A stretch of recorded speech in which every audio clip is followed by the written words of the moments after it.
오늘 말씀의 제목을 감사 인생이라는 제목으로 말씀을 드리고자 합니다. 오늘 읽어드린 본문 시편 136편은 이 감사하다는 말씀이 26절로 기록이 되어 있는데 구절 구절마다 이 감사의 단어가 나오고 있습니다. 처음부터 마지막 구절까지 한 절도 빠지지 않고 감사가 넘치고 있어요. 선하시고 자비로우신 하나님께서 돌보시고 베푸신 복을 조목조목 감사하고 있습니다. 본문을 묵상하면서 이런 생각을 해봐요. 본문을 기록한 시편 기자는 감사가 생활화가 된 사람이구나. 감사가 몸에 젖은 사람이구나. 감사가 생활화. 여러분, 그 어떤 꽃보다 아름답고 향이 나는 삶인 줄로 믿습니다. 향이 나요. 그 삶에서 향이 나. 향이.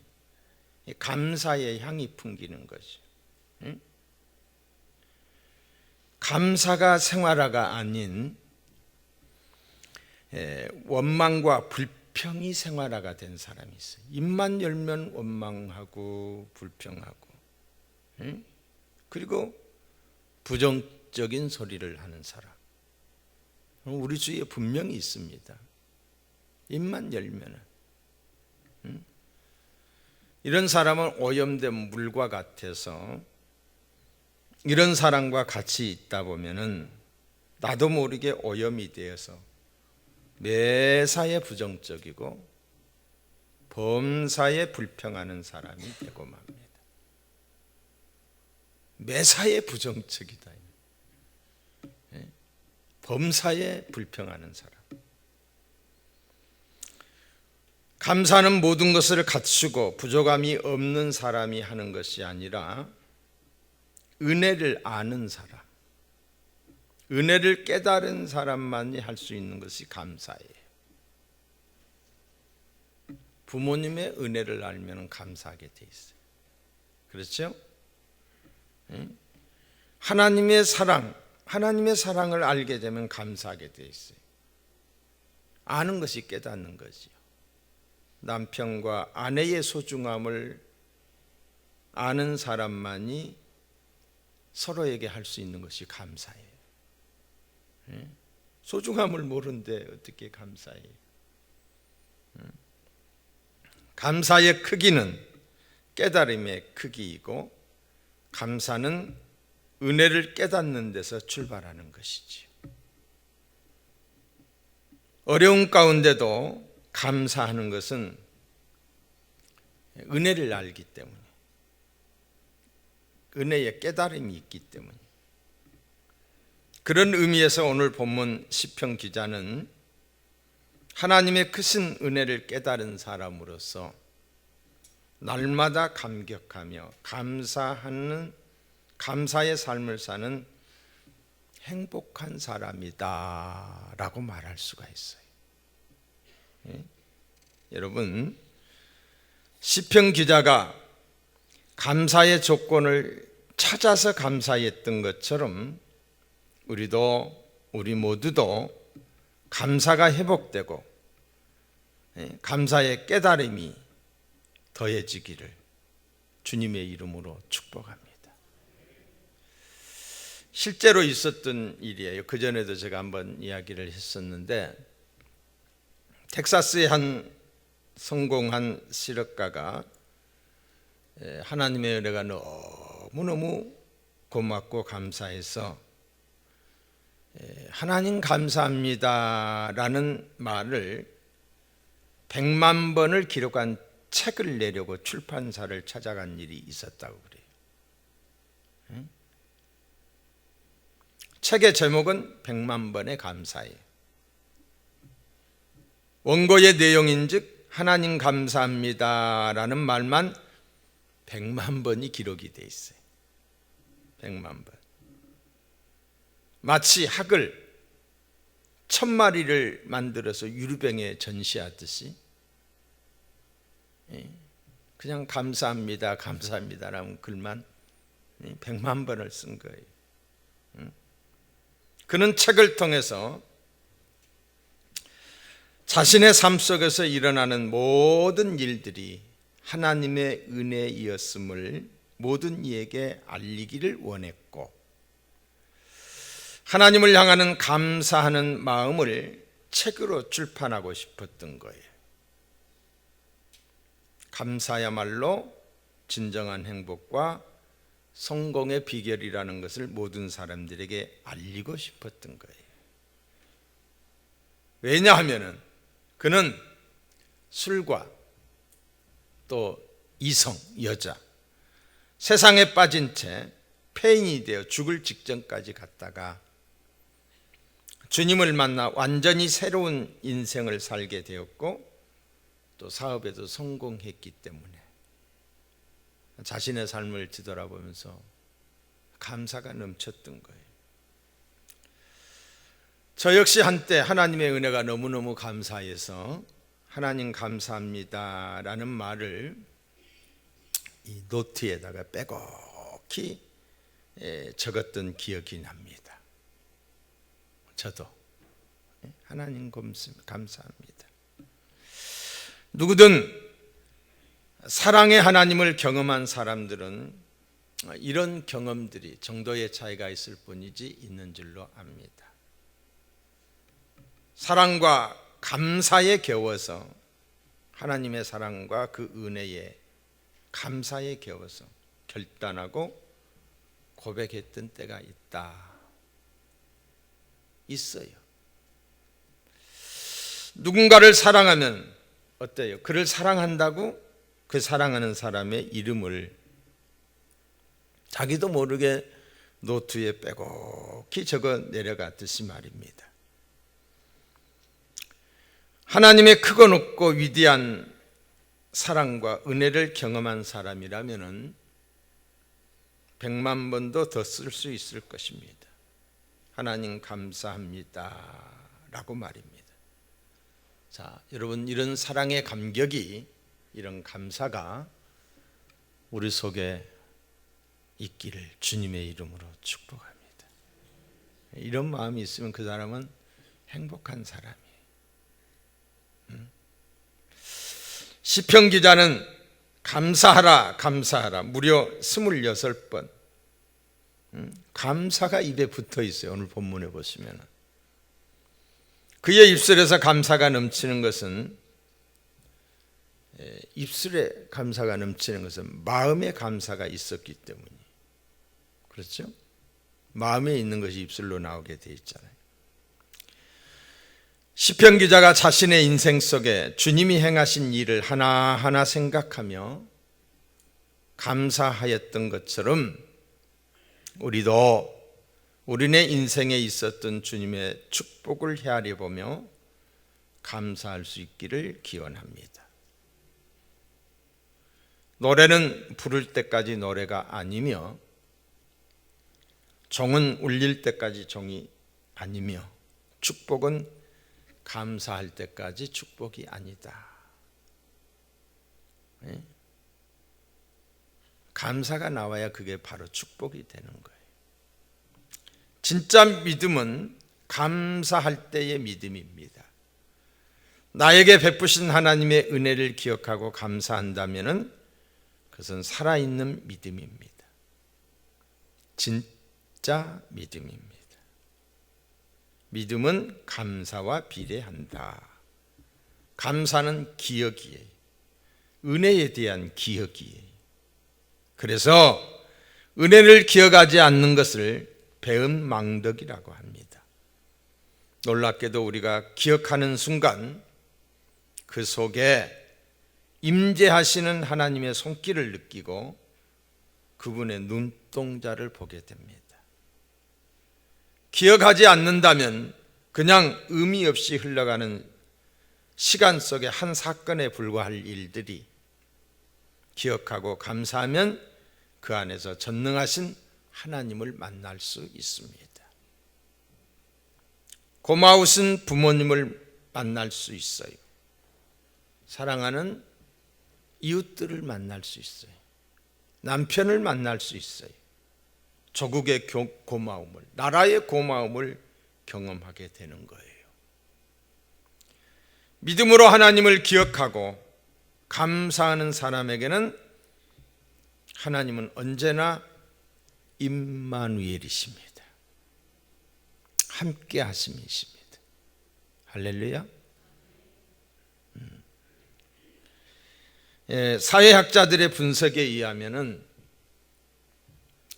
1950년대 지구촌 사람들에게 필요한 생필품이 오래전에 통계를 나온 거예요. 최근 통계는 아닙니다. 72가지였다라고 그래요. 절대 필요한 필수품은 18가지였다라고 합니다. 그런데 오늘날 살고 있는 현대인들의 생필품의 가지수가 500가지 이상이 넘는다고 그래요. 500가지. 꼭 필요한 물건만도 50가지가 넘는다고 그래요.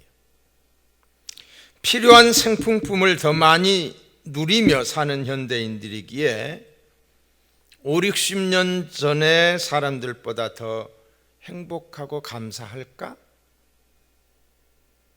더 많이 누리고 더 많이 혜택을 받고 있기 때문에 더 행복하고 더 감사할까? 전의 삶과 비교했을 때 우리의 삶은 모든 면에서, 의식주 모든 면에서 풍족함을 누리며 살고 있습니다. 그렇죠? 그 당시에는 상상도 못했던 것들을, 혜택을, 물질 문명의 혜택을 입고 살아가고 있습니다.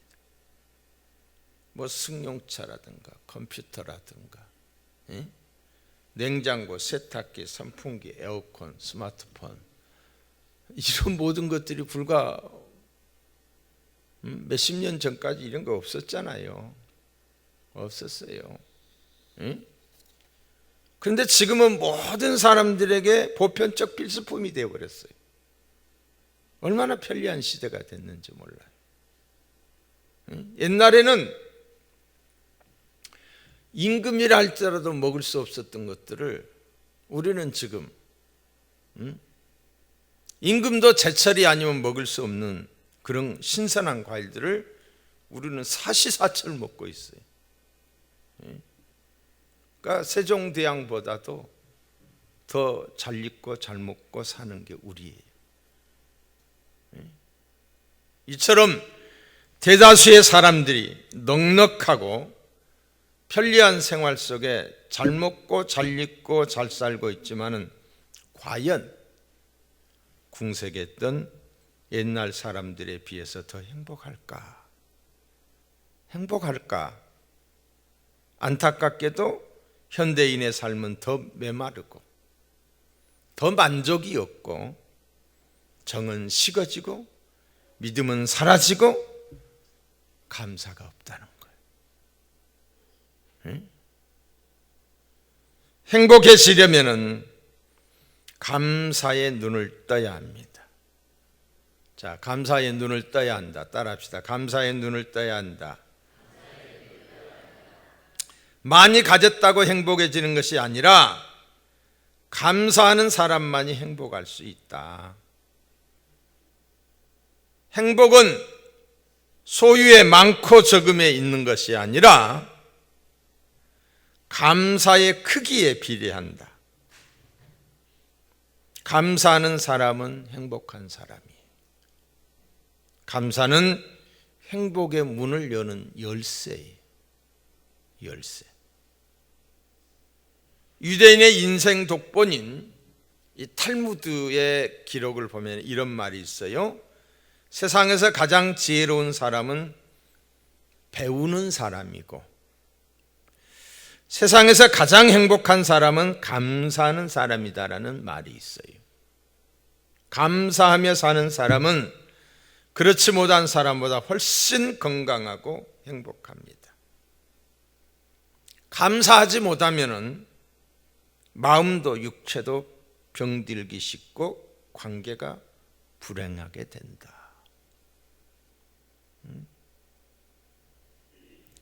신체는, 우리의 몸은 이 감정에 굉장히 민감하다고 그랬죠. 민감하게 반응하기 때문에 이 감사하는 삶은 맥박이 아주 고르게 되고 맥박이 고르게 뛴다는 거예요. 불규칙하지 않고 위장의 활동을 도와서 소화력을 증진시킨다는 거예요. 감사하게 되면 기분까지 상쾌하게 만들기 때문에 건강하게 된다. 이게 감사하는 삶의 보약이에요.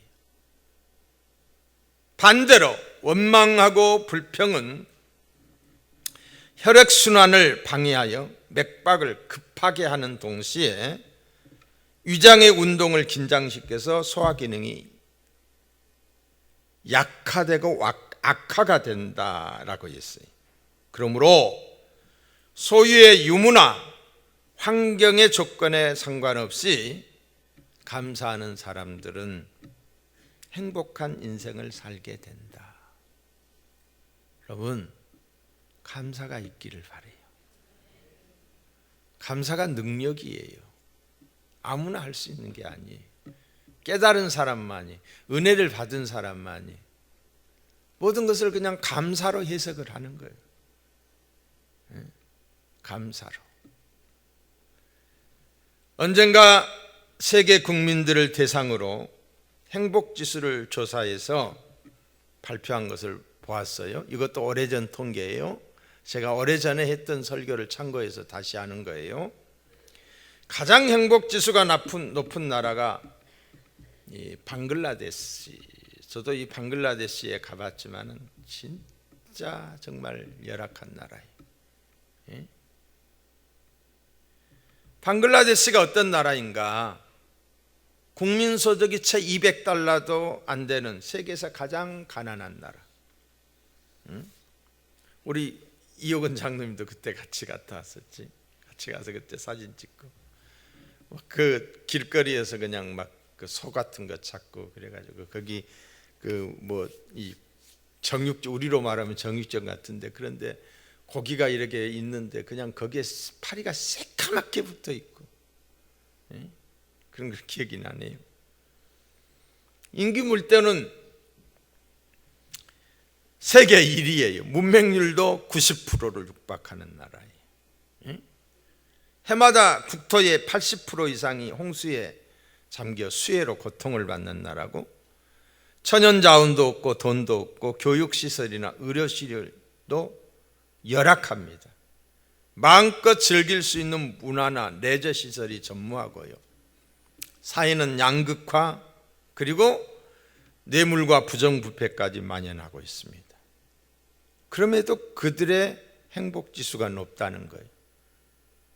그들의 행복지수가 높다는 거예요. 그들 중 대부분은 아침에 일어나 출근할 직장이 일터가 없는 거예요. 일어나지만 공부할 학교도 없고, 심지어 몸이 아파도 치료받을 병원도 없고, 그러나 그들은 어려운 생활 속에서도 작은 것에 감사하며 만족한 생활을 하고 있다. 가족과 이웃들 간의 끈끈한 관계를 통해 행복의 끈을 이어가고 있다라고 했어요. 가족과 이웃들 간에 가진 것은 비록 없고 여러 가지로 열악하지만은 서로의 믿음을 통해서, 끈끈한 정을 통해서 행복을 이어가고 있다. 제가 어제 결혼식에서도 그런 말을 했지만, 행복은 여러분 결코 환경이나 소유에 있지 않습니다. 관계에 있습니다. 관계. 부부간에 서로 관계가 좋을 때 그것에서 행복이 있는 거예요. 이웃들과 서로 관계가 좋을 때 거기에 행복이 있는 거예요. 물질과도 나와의 관계, 물질이 내가 바로 쓸 때 거기서 행복이 느껴지는 거예요. 하나님과의 관계에 있어서도 바르게 정립이 될 때에 거기서 진정한 행복과 만족이 있는 줄로 믿습니다. 행복의 요인을 보면은 선진국의 경우에 소득 상승이 더 이상, 선진국일수록 소득 상승이 뭐 돈이 많이 더 벌어졌다, 이런 것 때문에 더 이상 행복에 크게 영향을 주지 못한다는 거예요. 그런 것에 비해서 가난한 나라의 경우에는 소득이 조금만 나아져도 삶의 질에 큰 영향을 미친다고 해요. 또한 가난한 나라의 국민들은 인간관계의 끈끈한 정이 삶의 행복으로 이어지는 반면, 선진국의 사람들은 오히려 인간관계에서 비롯된 소외감과 소유의 비교에서 오는 상대적 박탈감 때문에 불행을 더욱 크게 느낀다. 상대적 박탈감. 그러니까 우리나라 청소년들이 저 방글라데시에 있는 청소년들에 비하면은 얼마나 잘 먹고 잘 입고 누리고 살아요. 그렇죠? 방글라데시에 있는 아이들에 비하면. 그런데 방글라데시에 있는 아이들보다 우리 아이들이 그러면 더 행복할까? 아니라는 거지요. 뭐 때문에? 상대적 박탈감 때문에. 남과 비교를 하면서 더 불행한다는 거예요. 그러니까 우리나라가 더 자살률이 많은 거예요. 그러니까 어떤 소유의 행복이 있지 않다는 거, 환경의 행복이 있지 않다는 거예요. 마음에 있는 줄. 자, 이처럼 행복 지수는 객관적인 조건이나 환경보다는 행복하다고 느끼는 사람의 주관적인 생각에서 차이를 보인다는 거예요.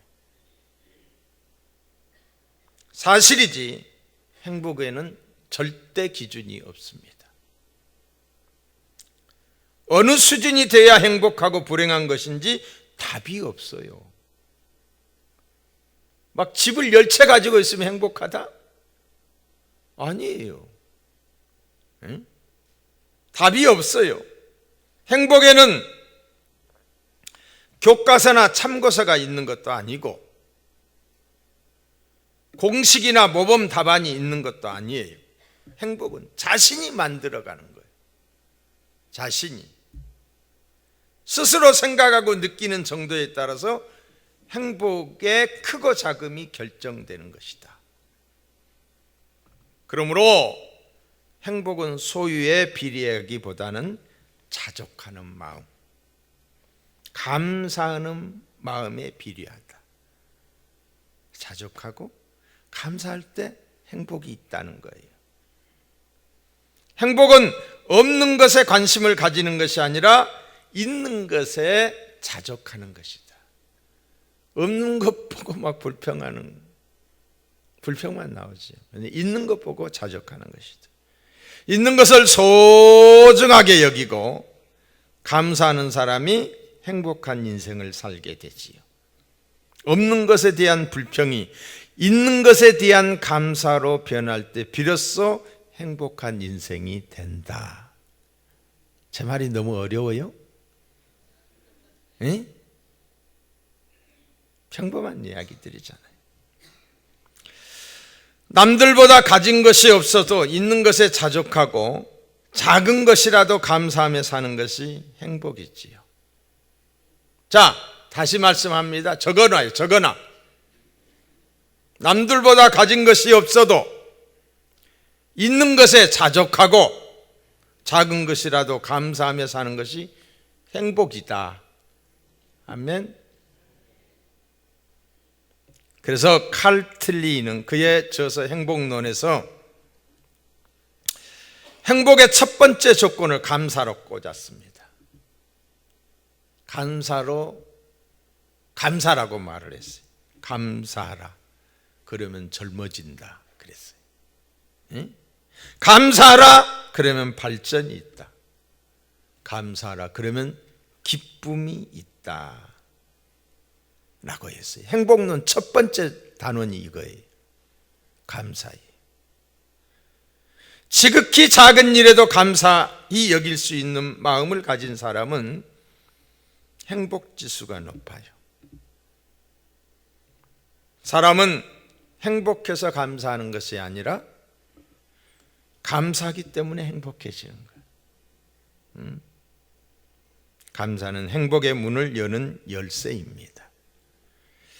우리의 작고 소소한 일상 가운데서 기적을 만들어내고 천국을 이어갈 수 있는 행복의 핵심 코드가 뭐냐? 감사다. 아멘 좀 하시오. 여러분, 가장 평범한 하루가 가장 행복한 하루임을 기억하시기 바랍니다. 아무 일이 없어. 자, 오늘 내가 살고 있는 오늘이 어제 죽어간 사람에게는 그렇게도 살고 싶었던 오늘이야. 소중하게 여기시기 바래요. 일상의 평범함이 얼마나 소중하고 감사한 것인지. 아침이 되면 아이들이 엄마 학교 다녀올게요 하고 학교 가요. 오후 되면은 잘 다녀왔어요 하고 인사해요. 이거 평범한 일상이잖아요. 남편이 아침 되면 출근해요. 오후 되면 또 들어와요. 아내는 집에서 집안 정리하고 아이들 또 거들고 또 요즘은 뭐 다 같이 맞벌이 하고 있지만은 반복되는 일상이 얼마나 고마운 것인지. 이것이 얼마나 행복할 것인지 여러분 잃어버리고 난 다음에 알아요. 잃어버리고 난 다음에. 있을 때는 못 느낀다 이 말이에요. 이처럼 사소한 일상을 감사하며 사는 사람만이 삶의 소중함을 아는 행복한 사람인 것입니다. 지극히 평범한 일상을 하나님께서 주신 선물이라 여기고 날마다 감사할 수 있기를 주님의 이름으로 축복합니다. 축복해요. 아, 감사하다. 감사하다. 감사해요. 저는 저희 어머님을 보면서 항상 감사해요. 제가 날마다 전화를 하거든요. 아침에도 전화하고 저녁에도 전화하는데 어머님 뭐 하세요? 놀고 있다 그래요. 누구하고 놀아요? 혼자 논대 혼자 그냥. 왜 노인정은 안 가요? 노인정에 가면 어색하다 그래요. 어색하다. 뭐가 어색한지는 모르지만은 안 가고 혼자 집에서 놀고 있고 여기저기 돌아다니시고 그래서 지금 87, 88이 다 되는데 그래서 너무너무 감사해요. 그냥 나한테는 안 오려고 그래. 내가 어렵대. 안 오려고 그래. 만약에 요양원에 있다, 병원에 계신다고 하면은 자꾸 가야 되잖아요. 전화로 안 되잖아요. 응? 얼마나 감사한지. 그 나이에 많은 사람들이 병원에 입원해 계시잖아요. 요양원에 먼 산 쳐다보고 멍뚱 이렇게 생각 없이 앉아 계시. 감사하지. 응? 감사해요. 저는 하나님께 감사합니다. 응? 지극히 평범한 일상을 하나님께서 주신 선물이라고 여기며 날마다 감사할 수 있기를 바랍니다. 돌아보고 생각해 보면 모든 것이 하나님의 은혜요 감사 아닌 것이 없어요. 따스한 가정이 있고, 그죠?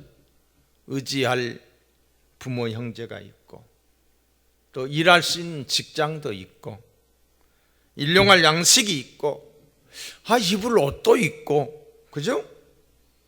자연의 아름다움도 있고. 여러분 꼭 이맘때가 되면은 첫눈이 왔었어요. 이 추수감사주일 이 전주나 그 후주 그 주에 첫눈이 와가지고 이때쯤 되면은 그 우리 아파트에 단풍이 빨간 단풍들이 아주 빛나는 그 아침 햇살에 그걸 제가 항상 느꼈거든요. 오늘도 제가 오면서 참 이쁘다. 다른 때 같으면은 눈이 왔을 텐데 아직은 안 왔다. 이런 마음을 가지고 제가 왔어요. 우리 주위에 얼마나 아름다운 자연 환경들이 있어요. 또 저와 여러분들이 하나님 앞에 나와서 예배 드릴 수 있고, 또 가정이 있고 사랑을 나눌 성도가 있다. 불편함을 전혀 안 느끼며 숨을 쉴 수 있다. 아멘. 숨 쉬는데 얼마나 불편함 느끼면서 힘들어 하시는 분들이 많은데요. 내가 숨 잘 쉬는 거에 대해서 감사해 봤어? 안 해봤잖아요. 응? 내가 내 몸을 자유롭게 움직일 수 있음에 감사해 보았는가? 이 모든 것이 감사의 조건이에요. 응? 저는 이제 등산을 하면서 제 인생에 있어서 언제가 가장 행복할까? 행복했을까? 더 좋은 행복의 때가 있을까? 앞으로 그런 생각을 해봤어요. 언제가 가장 행복했을까? 앞으로 더 행복할 때가 있을까? 한번 여러분 생각해 보세요. 생각해 보니까 행복의 때가 따로 있었던 것이 아닌 것 같아요. 하루하루 그때가 행복의 순간이었어요.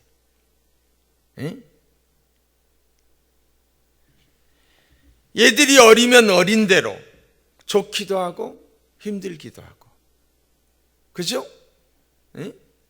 또 크면 큰 대로 문제도 있고 기쁨도 있어요. 어느 한때가 가장 행복했다가 아니고 그때가 행복도 있고 기쁨도 있고 어려움도 있고 좋음도 있었어요.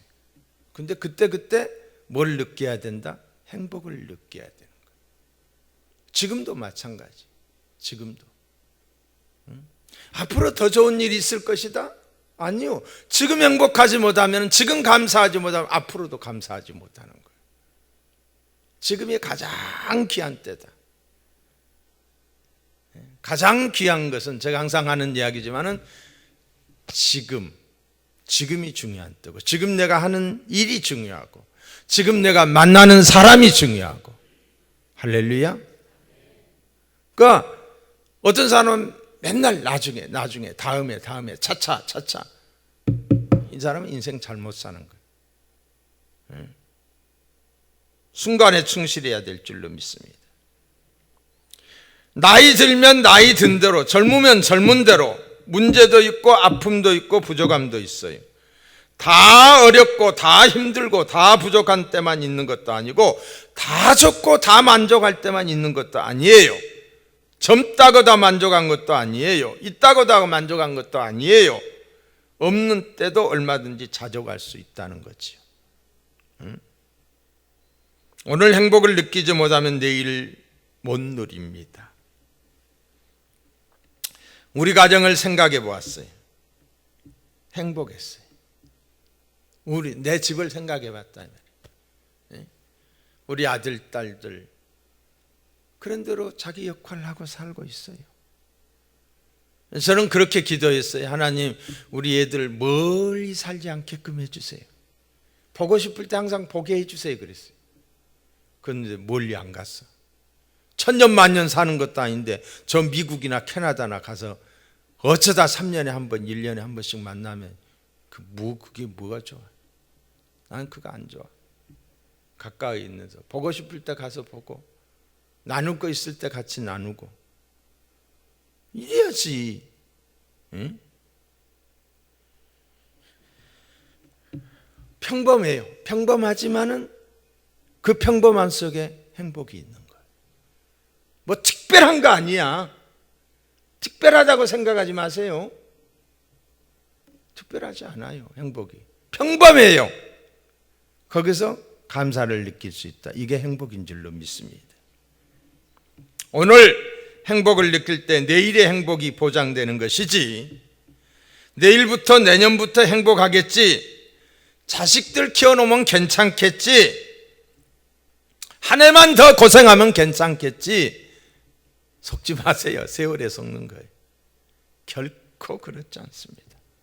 스스로 속는 거예요. 그날 감사하고 그날 행복을 누리시기를 주의 이름으로 축복합니다. 평범하고 당연한 것을 감사하기 시작하면은 또 하나의 아름다운 행복의 열매들이 열리게 되는 거예요. 여러분, 감사의 말을 하시기 바랍니다. 감사의 말, 불평의 말이 아니라. 감사의 말은 우리 인체를 건강하게 할 뿐만이 아니라 우리를 행복한 인생으로 만들어줍니다. 감사합니다 라고 하는 따뜻한 말 한마디가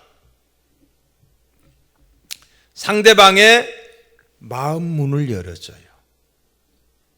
그러니까 진정성이 느껴지는 감사, 진정성이 아니고 그냥 인사체로 건더걸로 하는 감사가 아니라 아이고 집사님 고마워, 정말 감사해, 그냥 느껴져요. 느껴지는 감사.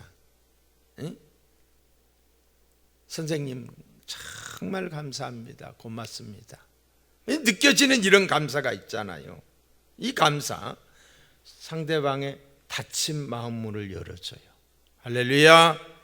메마른 인간관계를 부드럽게 하는 윤활유와 같지요. 여러분, 감사의 은혜가 여러분의 삶을 지배하게 하도록 하십시오. 하나님이 여러분의 감사의 말을 들으시고, 우리 감사하는 내 말을 들으시고, 하나님 귀에 들린 대로, 하나님이 듣는 대로 감사가 넘치는 인생으로 축복하여 주실 줄로 믿습니다. 근데 내가 감사 대신 원망하고 불평하면은 누가 좋아한다? 마귀가 좋아하는 거예요. 마귀가. 원망과 불평은 마귀에게 뭘 먹인다? 보약을 먹이는 거예요. 마귀가 막 힘이 세고 건강해가지고 나를 더 힘들게 하는 거예요. 원망한다고 불평한다고 문제가 해결되는 게 아니다. 그걸 근거로 해서 사탄이 역사하는 거예요. 사탄의 세계에 없는 단어가 뭐냐? 감사예요. 감사라가 존재할 수 없는 거예요. 그러나 원망과 불평, 이거는 마귀 세계의 단어예요. 그럼 내가 원망과 불평의 삶을 살게 되면 마귀가 내 삶 속에 득세하는 거예요. 이런 것들이 없어야 돼요. 그래서 모든 것 감사, 이해할 수 없어도 감사, 그럼에도 감사. 할렐루야. 그럼에도 감사, 그리 아니하실지라도 감사. 감사예요. 감사는 절망을 몰아내고 희망을 끌어오는 힘을 가지고 있어요. 감사는 산수의 덧셈과 곱셈 같아서 감사하면 할수록 그것에는 크고 작은 기적이 일어납니다. 감사하면 더해진다니까요. 감사하면 곱해진다니까요. 그러나 반대로 감사가 없는 사람은 뭐가 된다? 뺄셈이 되고 나눗셈이 되는 거예요. 그래서 받은 축복까지도 작아지는 거예요. 감사하십시다. 기적은 감사가 충만할 때 일어납니다. 역경과 시련의 때에도 감사하는 사람에게 큰 기적을 베푸십니다. 지금 어렵고 힘이 드십니까? 그럼에도 하나님께 크게 감사하기를 바랍니다. 기적의 주인공이 될 수 있는 줄로 믿습니다. 감사한다고 당장 환경이 바뀌는 것은 아니지만 분명한 것은 감사할 때 내 자신이 바뀌어진다. 내 자신이 바뀌어진다. 마음이 어때지? 풍요로워져요. 부자가 되어져요. 인생을 보는 시각이 달라져요. 시각이. 그럴 수도 있지. 그럴 수도 있지. 아이고 참 나도 옛날에 저랬는데. 이게 감사하는 자만이 할 수 있는 거예요. 감사할 때 하나님이 우리의 마음과 생각을 붙드사 평온케 하시고 자유케 하신다. 내 마음의 평온과 자유함을 주신다. 언제? 감사할 때. 빌립보서 4장 7절 감사함으로 하나님께 아뢰라. 그리하면 모든 지각에 뛰어난 하나님의 평강이 너희 마음과 생각을 지키실 거예요. 그러니까 원망하고 불평하지 말고 감사하세요. 감사하세요. 죽겠다 못 살겠다 이런 소리 하지 마세요. 예?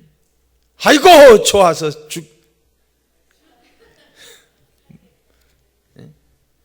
뭐 살겠네. 하여간 있어. 예? 좋아서 죽겠네 그런 사람이 아니라 좋아서 살겠네. 좋아서 죽겠다고 하는 사람들도 있어요. 감사하십시다. 100점짜리 남편은 없어요. 100점짜리 아내도 없어요. 자기는 뭐 100점짜리가인데 다 부족한 사람들끼리 만나서 부족함을 보충하면서 사는 거예요. 그래서 돕는 배필이라고 그랬어요. 그냥 좋은 것 보고 감사하면 나쁜 것은 덮어져. 아멘. 장점이 부각돼서 단점이 작아져야 돼. 그런데 단점을 살려가지고 좋은 것은 다 없어져 버려요. 이러면 그게 불행한 가정이에요. 좋은 것 칭찬할 수 있기를 바랍니다.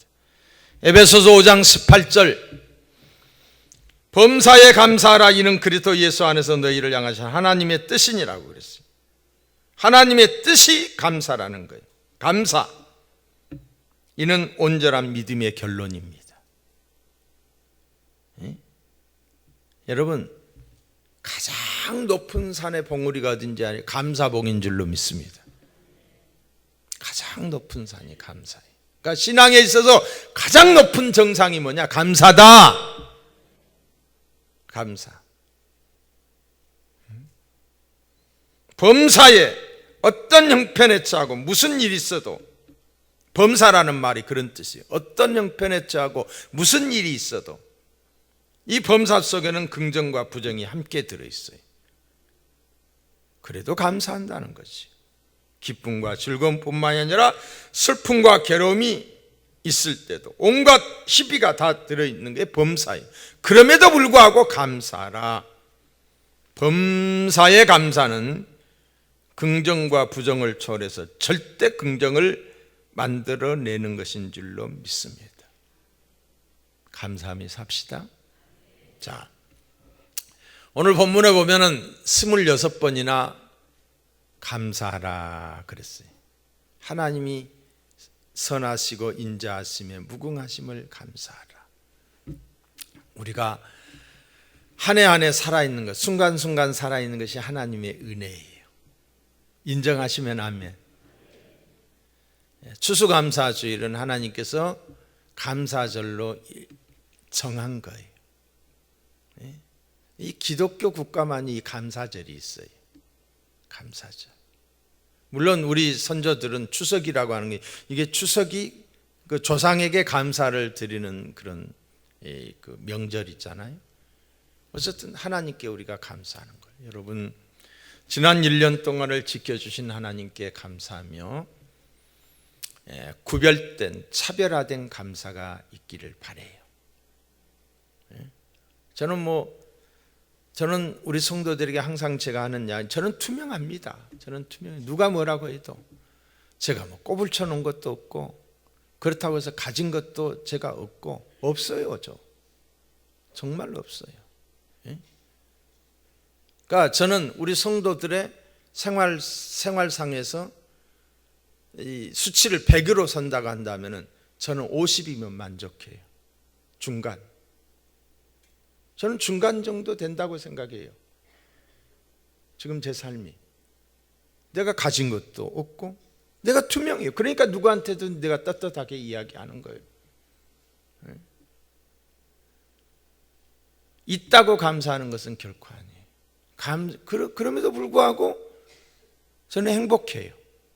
뭐에 매이는 게 없기 때문에, 뭐에 꿀리는 게 없기 때문에. 여러분, 다음 주 감사주일, 여러분 차별화된, 구별된 감사가 있기를 바라요. 저는 지금 5년째, 그 전에 제가 이 은혜 받기 전에는 그냥 되는 대로 감사를 했는데 이 추수감사 주일이 되면은 미리 제가 돈을 아껴요. 미리 돈을 조금씩 아껴가지고 제 아내한테 줬어요. 이건 추수감사 주일이다. 보관해라. 조금 있을 때 보관해라. 그래서 365만 원을 만들어 놨어요. 추수감사 주일 때 드리려고. 하루에 10,000원씩. 하나님께서 제 평생에 날마다 감사가 넘치게끔 축복하실 것은 저는 확실해요. 확신해요. 믿음대로 될지어다 그랬잖아요. 믿음대로 될지어다. 그래서 여러분들이 하루에 10,000원씩은 아니더라도 하루에 1,000원씩이라도 36만 5천 원 이렇게 해서 우리 하나님께 추수감사 주일 때만큼은 우리가 정말 차별화된 감사, 그냥 형식적인 감사가 아니라 정말 감사합니다 라는 이런 마음으로 여러분 감사할 수 있기를 주의 이름으로 축복합니다.